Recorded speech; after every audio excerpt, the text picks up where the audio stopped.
Okay. Joined at the dais here by Iowa players Ava Hayden and Chit Chat Wright. And since, John, you are the lone, let's fire away. The floor is yours. Question for both. First of all, 1 o'clock start tomorrow. Do either of you have class in the afternoon you're going to have to miss? Yes, for sure. Okay. Second of all, what did you kind of learn from yesterday, and what can you take from yesterday into tomorrow's game? I'd say that yesterday, there are a lot of different factors that we went through. I think that sticking together, though, as a team in this crazy month of March is going to be the biggest thing for us. The team that goes the farthest is not the one that's the most talented all the time. Normally, it's the one that's the most together, and so that's going to be our goal throughout this time is just keep our camaraderie high and play for each other. I'll add on that. So just how we started yesterday was really great. So I guess just keeping that same momentum throughout the whole 40 minutes that we play is something that's going to be pretty important for the next couple games that we play. Jan talked yesterday about getting you going offensively. What do you have to do to kind of get some shots early to get yourself going? I would say just staying in a aggressive mindset. I tend to kind of shy away from the just shooting and really just love to get my teammates open and get my teammates the ball. So just really being confident in those shots that I take, knowing that I put a lot of hard work in to get those shots. Have you watched Virginia much, and do you kind of have an idea of what to expect tomorrow? I mean, yeah, they're a pretty good team. Got a lot of good players on their team. Their point guard is pretty good with the ball. She likes to control the game, so we just got to be really attentive to our scout. Ava, how different are they going to be with size-wise in dealing with you inside? Yeah, I think it'll be a little bit more like what we're used to playing with small ball teams like FDU. The bigs are a little bit more of outside shooters, and so that can be a little bit more difficult to guard. But I think that coming up, this will be. We'll be a little bit more used to it, and I think we have a pretty good game plan going into it. How did you guys recover from yesterday? What were some of the things you did? Because everybody made such a big deal about it being hot in there and everything, which, it wasn't that big a thing. But how did you guys kind of recover, and do you feel like you're ready to go now? Yeah, I think that we have a lot of tools at our disposal, that we can use. Sorry about that. Let's see, I went in the hot and cold tub yesterday. I was gracious enough to give us massages, so we were able to get one of those this morning. I don't know if yours is this morning Mine or is this in the afternoon. But yeah, so they give us all the tools that we need to be ready for this game. Ava, you played in the tournament last year. This is a little different setting. You're at home and all that. Did that kind of help yesterday? Did it kind of help you relax? This just felt like another home game?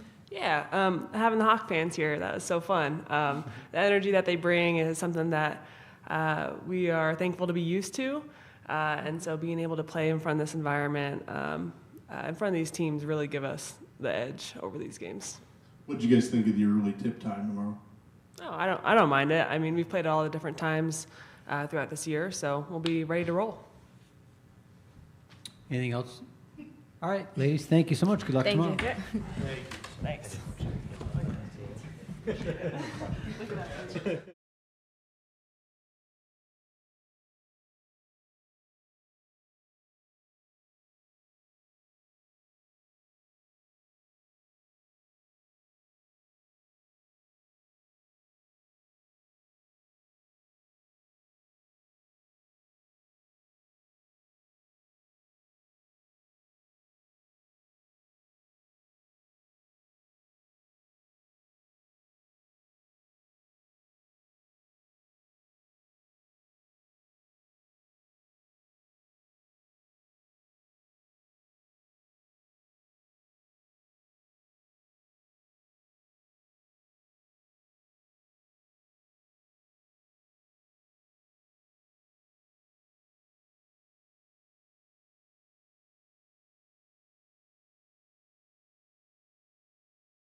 Yes, I could. Oh, good to see you again. Very thankful for that. Happy to have you. It should earn me a part. I can't show favoritism, but I can. I will. Okay. I will. We don't have to have that on record. No, exactly. Yeah. Exactly. Okay, we're here at the dais with Iowa head coach Jan Jensen. Fire away. Hey Jan, what did you, in breaking down the tape yesterday, what did you kind of take away from it, and what are you really going to have to improve on tomorrow? Mm-hmm. Well, I think overall, what remains true is you're watching the tape, and I just saw so many things that were uncharacteristic of us for the majority of the year, truly. But the times when we hadn't been great early on, or the times we really kind of struggled in the middle of the season, was a tightness and an uncertainty, and the ball stuck. The ball just did not move, and I watched it over and over, and it was just reminded me of early fall, which is a kind of a puzzling thing because it's March. But I think it was just the tightness. It was when we had a good scout meeting last night, and there's a lot of key people that are a little younger that are now have different roles that I think typically have been handling a spotlight really well. Our sophomores are really, rocking it and leading us. But I just saw things that are pretty fixable, but it's here. It's not just like, oh, we need to pass better. Oh, we need to, penetrate and kick better. Yeah, we do all that. But that all looks a lot better if we just get our, mindset right. And that's typically the hardest thing, I think, even in our lives, right? If you're having a heck of a bad day or a bad stretch, everybody's like, you're good, you're fine. Just go get a cup of coffee. The sun came up, you're good. But inside you're like, oh my gosh, that sun seems a little distant, right? So that's really kind of what we talked about, is try to free them up. Look, these kids are wonderful. They've worked so hard. They love playing here. They love this fan base. And they are very sensitive. And when they feel like they're letting me down, or their teammates down, or the fan base down, that's when they kind of get in trouble. And it's a beautiful trait, but it's not great when you got to just kick what. So we revisited some things. We talked about that, but we then adjusted, and it was easy to see what we need to do. And you saw some light bulbs. So I think you should see the ball move quicker. And I think I just got to believe that, odds are going to be in our favor that we're going to shoot the ball a little better. Virginia's is going to present a different challenge with it from size and their experience and all that. How different is the game plan going to have to be for you offensively against a team like that? Yeah, number one, congrats to Virginia. Coach Mox, she used to be in the big as an assistant, and then she was the head coach at Missouri State, did a great job, and now is doing really well at Virginia. So they've come in and did it the hard way, right? And so much respect for them. And the game plan, very different. They're very big. This is the first time in a while where they've had two inside kids that are tall, our height, if not taller. And they're, I think, leading or among the leaders in shot blocking in the country. So they're going to make it really difficult on the inside, right? And that's what carried us last night because they were undersized. They also have an exceptional guard in Johnson. Another great, she's a three-point shooter, can get to the rim, one of the best in the country. And then a gal, the small forward, Levy, who's also a really, I think, she's a kind of a fun X factor for them. She shoots the three really well, and a lot of nice pieces around them. They also play a lot more zone than anybody we've seen. They play player and they play zone defense. So we're going to have to, manage that. So they're just a really good team that's playing really, really well right now. You've coached in so many of these tournaments, and how does that previous experience help you for a situation like this? Mm-hmm. Yeah, I think the tournament or the tournaments I've been in before really helped me last night. I knew I have the utmost respect for Stephanie Gately. She has 550 some wins, and she's coached really successful and been different places, and she's really good. Like, there's sometimes people are good because they got really good talent, and sometimes they're good because they've been good a long time. And I just knew that, I know her, and I knew she would be playing with a great game plan and I think mutual respect. We've also been here, and I think I mentioned that, we've been in tight games before at home. Majority we've gotten, some we haven't, one we haven't. But last night I was able to really, I think, stay steadiest most when we needed it, because there's a time you can also lose your mind as a coach. Maybe you don't show it and you're, a fool with the ref or whatever, but inside you can kind of let it get away. But we'd been in some crunch times, and I think I was grateful for what I'd learned in that and that we'd won that one. So I think that was really helpful last night. And I think it helped my perspective today when maybe a lot of people are like, oh gosh, what happened? It was March. That's what happened. It was March. And things can happen, even on a person's home floor. But you know what? We found a way. Go next. So now when we're going into that is, we've been there and we've squeaked out one. Now we got to approach another game with a team that's typical of what we've typically seen. I call what FDU plays small ball, right? They don't have true bigs. They shoot threes like crazy great. Now you got people who can shoot threes crazy great, but they also have bigs, and they're doing things a little bit more interior and exterior. So that experience of having to turn it around, we've done it. So now I have to draw upon it. I think our coaches have done a great job with game plans. The trick is now, every coach, you got about this much information you want to put in, and you got about this much time. So you got to pick the right things to focus on. Don't put too much new in. Don't adjust too much. But you need to make a few adjustments, because that's the only way you're going to survive and advance. And then you've got a terrific group of seniors that are playing their final game in Carver-Hawkeye. Can you just speak to the impact that they've had on this program? Yeah, I'm just, so grateful for them, because with the transition of me, being a recruited them, was an assistant, and then became the head coach. They all held and stayed and really have done a super job. And, they've really bridged the gap between generations and eras, and they've done a beautiful job. And, I'm just hopeful that our fans, I know it's tough on us with that 1:00 start time, but hey, it's still March, right? And that just happens. We have to control the controllables. There's a lot of great teams. There's a lot of different markets. There's a lot of different reasons. ESPN sets times and all the different things. But if you can't come, I hope they give their tickets to people or sell them or do whatever. Because, Hannah's a beautiful player, a beautiful person, a native Iowan, 20 minutes away. And she's helped us do some incredible things, including the last couple of years. And Kylie Furbach has been an amazing story, unsung hero, and really has helped us get to this situation this year with such great defense and leadership.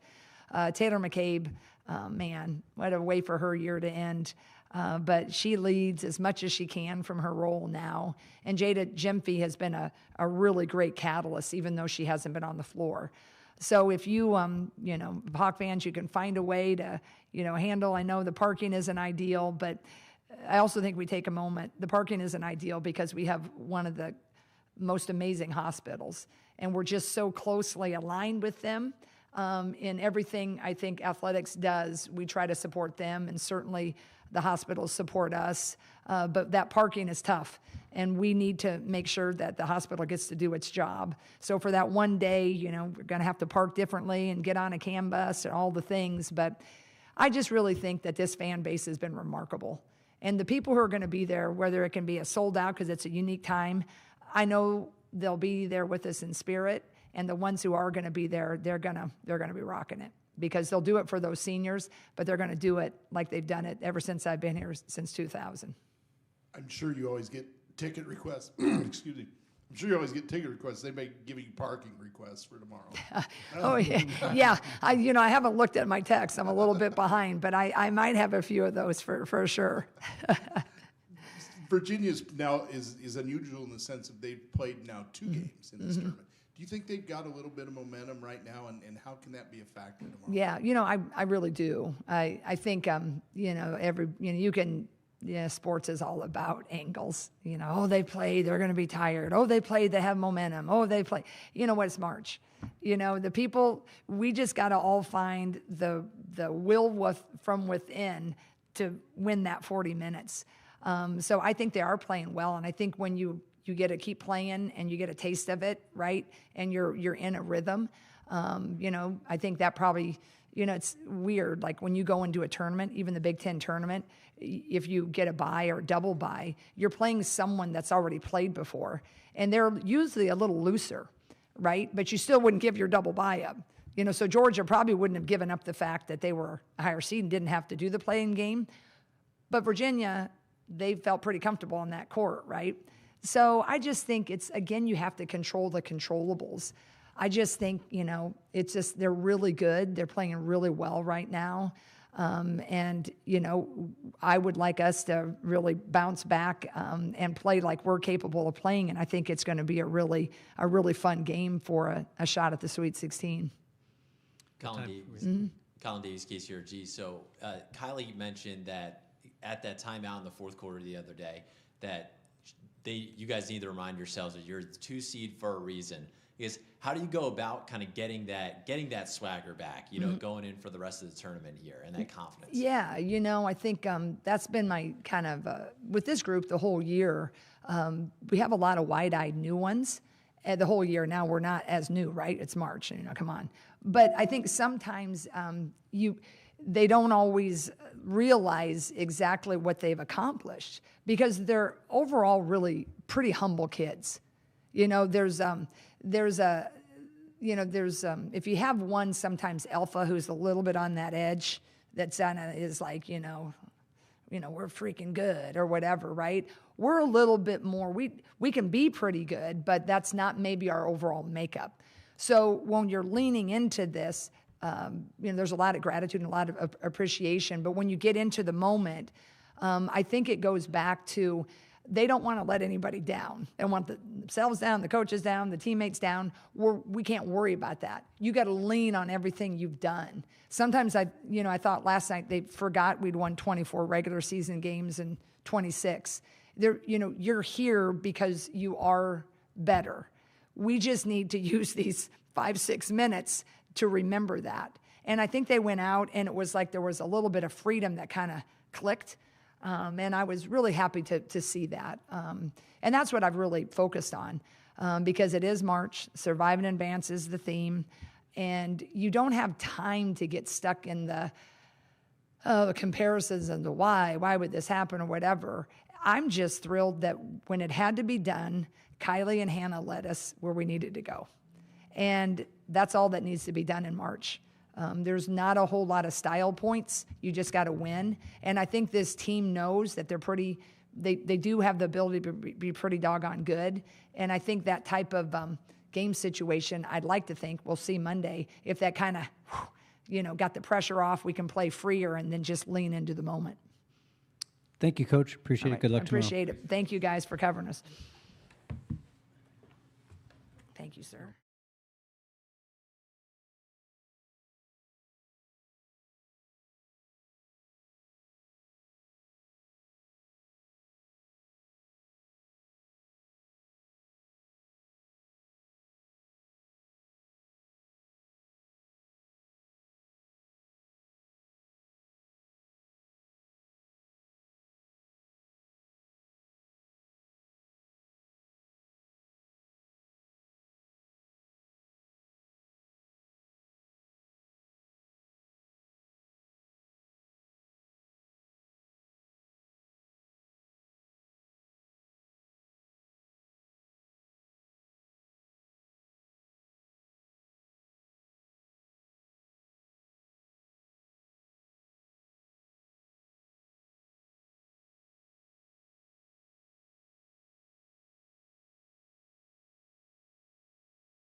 Okay, we're joined from the student athletes from University of Virginia. If you have a question, please raise your hand and we'll get it started. John Bonenkamp, Associated Press. For any of the players, this will be game 3 for you here. How comfortable are you guys here now, and how much momentum do you feel like you have right now? I wouldn't say comfortable. I think you can't really get comfortable in the NCAA tournament. Like, obviously we're playing really good right now, clicking at the right time. But it's really important to stay high and not stay high, to stay even keel and not get too high, too low. And I think we're doing that. So, yeah.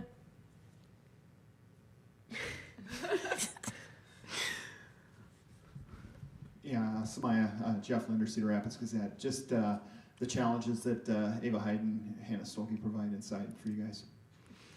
I mean, she's a good player. I mean, you can't take any player or any team, lightly coming into the tournament. But, I mean, it'll be a great matchup. She's real physical.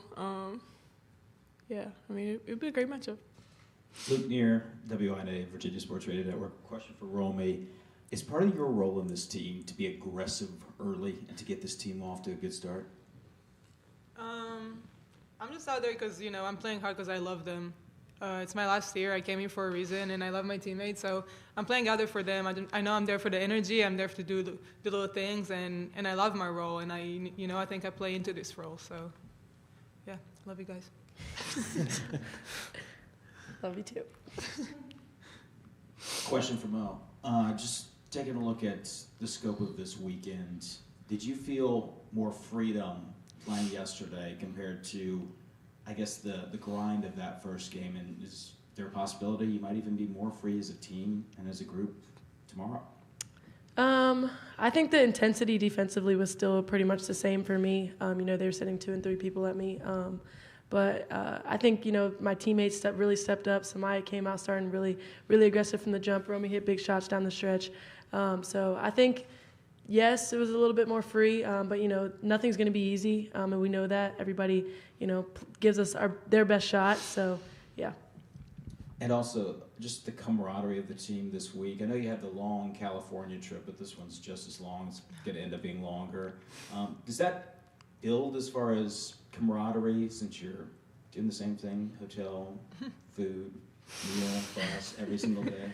Yeah, for sure. But I think it's great. It's a great experience. We're all having a really good time out here. We've been doing team bonding activities, things like that, recovering together. We're having a really good time. So, yeah.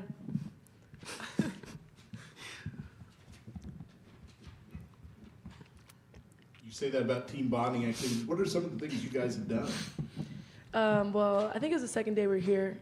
Before we played Arizona State, we had a little team bonding activity where we just had tables set up in the team room. We had coloring books out for the people who wanted to be quiet and just color. We had a Skittles game. We had to separate all the Skittles by color. It was getting really intense. She lost, I think, every game. And then we also had what was the last station? Uno. So yeah, we've just been getting being together. I mean, we see each other every meal, walk through everything. But yeah, it's been fun.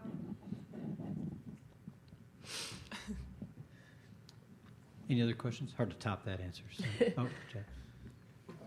Yeah, just how comfortable, and you don't want to say comfortable, but how confident are you that if this is a close game tomorrow, that you guys are going to come out on top? And you won a 2-pointer against Arizona State. You won in overtime yesterday. Any of y'all have anything? I think it's just all about winning. I mean, I think we all, are here to win. It's what we came here to do. I mean, it's like you said, we can't get comfortable. Anything can happen in the tournament, but we're excited to be here. We're having fun doing it together. So we do it for each other. But, I mean, at the end of the day, we're just looking to win. Yeah, for sure. Question for all three of you. This is going to be the largest crowd you've ever played in front of, most likely. Just tell me the excitement to do that and the possibility to shush them. Yeah, I mean, I've been in front of some crazy crowds. I think my first year, it was 12,000. Obviously, it's 15 or something here, but we experienced it yesterday. It was really loud, really hot in there. But that's great for women's basketball, and that's what we came here to do. We're on this stage, and we wouldn't want it any other way. So. I mean, back home, it's like that. Europe is very much the same atmosphere, so I feel like I'm back home for a little bit, but I love it. Anything else for the student athletes? Ladies, thank you so much. Good luck tomorrow. Thank you.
All right, the floor is open for Coach.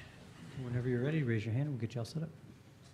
Yeah, Luke Neer, WINA Radio, Virginia Sports Radio Network. Coach, could you compare and contrast this weekend in March Madness compared to some of your other stops along the way when you were in the round of 32 and even the Sweet 16 back at Missouri State? Can you just kind of compare and contrast these two, or three journeys, I could say? I mean, every team is different. You know, even if you're at the same school and go multiple times, I think every team is different. Every experience is unique. With this one, it's been amazing for me just to watch our players and just see how happy everybody is and just exuding joy and how present we are and how, you know, how we're just enjoying each other and creating these lasting memories. So I'm just really focused on that. And for this group of young women to leave a legacy, you know, they all came here to be a part of something special, something that's bigger than themselves, and help get Virginia women's basketball back to the glory days that we all know and love. And so I'm just happy that they're living their dreams and they're leaving a legacy, and that's what I'm focused on, just staying present. Coach John Bonenkamp, Associated Press, you talked about the chemistry of this team. How important is that this time of year, and how important is it in the situation you're in where you are now playing your third game in 5 days? Yeah, I mean, somebody asked me that earlier, and, you know, you do have to be together. You know, that's the way that you make a run in March. That's how you win in March. You got to be together, and it's not just in the game, not outside of the playing, like outside of game time, outside of practice, outside of all that. You got to be together. You got to have good camaraderie, good synergy, good vibes within the group, you know, and I think that's very important. But, you know, playing 3 games, I mean, you want to be playing in March, so it doesn't matter. If we had to play every day, we would. You know, they're not tired. I tell them that all the time. I say that in the summertime or even in preseason, come in, you're not tired. So nobody's tired in March, that's for sure. But also I think momentum and adrenaline and all that stuff carries you forward and gives you more energy. So our players are just hungry and eager to get out there again, you know, and this is a great opportunity, amazing fan base. You know, it was electric in there the other night, and we expect to see the same thing. So it's just a great environment for women's basketball, and it's just a blessing to have the opportunity to compete in that. Coach, has your lineup flexibility as far as length and different abilities to guard helped you in all of these quick turnarounds against opponents? For example, you know, Tabby and Kate are never going to be outsized, and Romy's always going to be able to have that length to guard a variety of different type of players. Has that helped at all your lineup versatility? Yeah, I mean, I think versatility is one of our biggest strengths. It's a big part of my philosophy. I don't really like one-dimensional players. I love players that can do multiple things, and you can move them around, you know, different positions, and also kind of pick apart the defense. So, but also on the other end, defending people and being able to, you know, mix up different defensive schemes with versatile defenders is important too. But I think, you know, this year we have bigs, you know, that can really impact the game in the paint on both sides of the ball, and we have a lot of them, and you know, so that's an advantage, and I think things are starting to click at the right time. But we also have Romy and Bree and some other big guards that can do some things too, play 3 and 4, and some athletic guards. So I think we have the pieces, and that's why we are where we are, and we've been successful. The difference right now is that we're just clicking at the right time. You know, everything's starting to come together. We're really bought in. Understanding everybody's roles, understanding what the game plan is, understanding how urgent you need to be to win in March, and I think that's been the difference. Matt McGowan, Iowa. Coach, what do you see in your scouting report of Iowa? Well, there's a lot of things in the scouting report of Iowa, but, you know, Iowa's a great team, well coached. They play together. They have great chemistry. You know, very rhythm-based team. They run their stuff, their reads. They're on point with all of that. Great environment here, and, you know, you got to be extremely disciplined and understand the game plan and go and execute it. But I have a lot of respect for what they do and what she does. And, you know, obviously Jan's been here forever, but now that she's, you know, been a head coach, they haven't missed a beat. And I just have a lot of respect for her, this program, and, you know, just even the community, how they always show up and show out. Your 2 wins here have been close games, and you've been able to make the plays down the stretch. What do you attribute that to? Is it just the leadership of this team and the kind of the things that you do? Yeah, I mean, every game in March is going to be close, you know. Even in our conferences was a dogfight every night. We were in quite a few overtime games this year. I don't even know the number. I want to say probably 5 or 6 maybe. So you learn through that, you know. We closed out a lot of those games too. So I think we've been in those situations before, but you know, we worked quite a bit on urgency. Obviously, it's no secret we didn't finish the season the way we wanted to, the regular season. And through those close games and those tight losses that we had in our last 3 games before Selection Sunday, we used that week to get better. You know, we had to get better. We had to get more urgent defending, understand offensive looks and execution, understand everybody's roles. I challenged them quite a bit during that week, but then we also did some team bonding where we could come together and understand that, you know, when we hit adversity, we can't go our separate ways. We got to, you know, persevere through it together. So I think there was a lot of growth we had really after the ACC tournament, before the NCAA tournament. So all of that kind of contributes into why we're doing what we're doing now. Coach, after reviewing the film, the three-point shooting was at a really high level with Mo and Romy, and Bree even came in and hit one. It got contagious, which can happen in March. How do you produce that again tomorrow? Confidence, you know. Tomorrow's not promised. We just got to keep fighting for tomorrow. You know, that's what we're talking about. One more, you know. Fight for one more day, one more opportunity to create memories together, one more opportunity to practice, one more opportunity to play, one more opportunity for our seniors, just one more, you know. And so you can't leave anything up for chance. You can't, you know, second guess yourself. You think about, oh, should I shoot this shot? No, you just got to be all in, believe, trust in the work. And, you know, just go out there and help each other out too, you know. So if somebody's struggling shooting, give them confidence that we believe in them. So that's basically what it is. I mean, we've had games where we shot it pretty well, you know, but right now we can't have bad shooting nights, you know. And if we do, we better be creating some offense from our defense. So it's just about leaving it all out there for 40 minutes. Last of all, you've had the message all year long to play with joy. Where are they in that threshold right now? I think we are playing with joy, and you know, we have multiple times this year, but I think it's kind of, you see it even when we're just walking around and they're hanging out and doing things like that. We've been doing some things together. They've been playing some games and stuff like that in the hotel, but even when they do recovery and just seeing them laugh and joke, which they always do pretty much off the court, but it's translating onto the court now too. And I think we're playing with that energy.